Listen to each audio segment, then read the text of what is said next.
So, you know how when you write an essay, you eliminate all of the clutter while you're editing? Well, I just deleted about 2 minutes of my hook, so we'll see how it goes now that all of that clutter's gone. Okay, and what I need you guys to do is close your eyes. Okay, we already need to stop right there. First of all, the camera, I guess, wasn't on already, but in the beginning, I asked everyone to take their computers and everything off of their desk. And that was something really important to me because after being in my placement for a couple days, I saw how much the kids relied on their computers. And they really did not take their eyes off of them for the whole 2 days I was there. So I wanted them, my students in this class, to have their computers off their desks so that they weren't even thinking about it.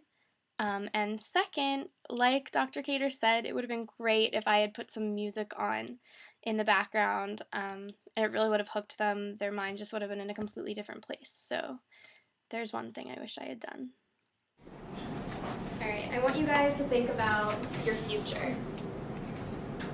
Maybe 5, 10, even 15 or 20 years from now. Think about what that future holds.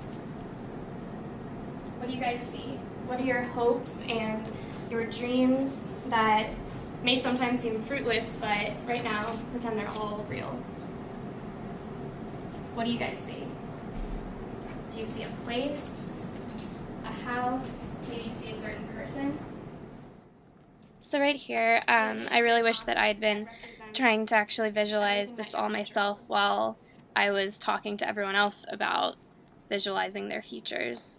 I think that it could have really helped if I was, participating in the activity myself as well. And now I want you to pay special attention to all of the details in this picture. What colors do you see?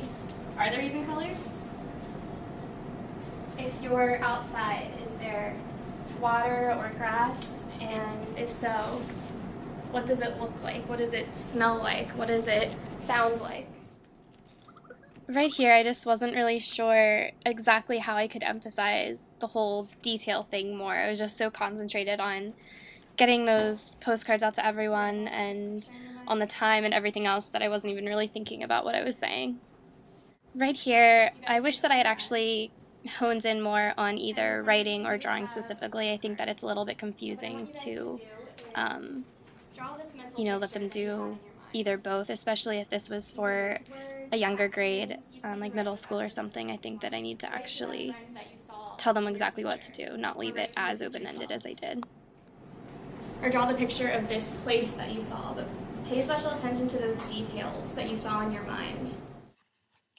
So I cut out the part where I'm just walking around waiting for everyone to finish drawing and writing, but I wasn't really sure what to do while everyone was working on their assignment. I wish that I had also been drawing or writing, and that's what I had planned to do, but it just completely went out of my head.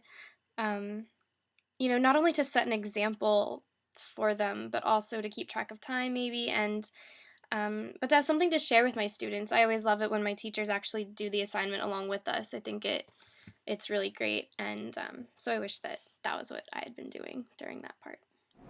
Looks like most of you guys are finishing up. Does someone want to share what they saw in their future and tell me about all the details of the picture? After Lauren's example, I don't know why I didn't talk about it. She had great detail in there, the long driveways and the neighbors just far enough away and the number of children. But again, I was just so concerned with time and, having people actually share and everything that I didn't even really think about talking about the detail, which is obviously a lot more important.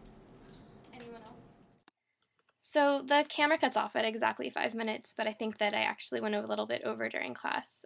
But what I wish I had done and what I wanted to do at the end of that lesson was to introduce the poem that we'd be reading and explain to them that in this poem, all of those details and all of that imagery that we had just been talking about is absolutely vitally important to their understanding of it. But of course, time ran out, so I didn't get a chance to do that. But overall, I don't think it went too badly. It's not too terrible to watch myself doing it. So I think it went all right, but I definitely think that I can do better next time. And I think the good thing is that I'm excited to do this again. And, I'm excited to learn more from actually being in the classroom and, even just observing um, and not being completely hands on yet is teaching me so, so much. So I think that next time my lesson will be a lot better.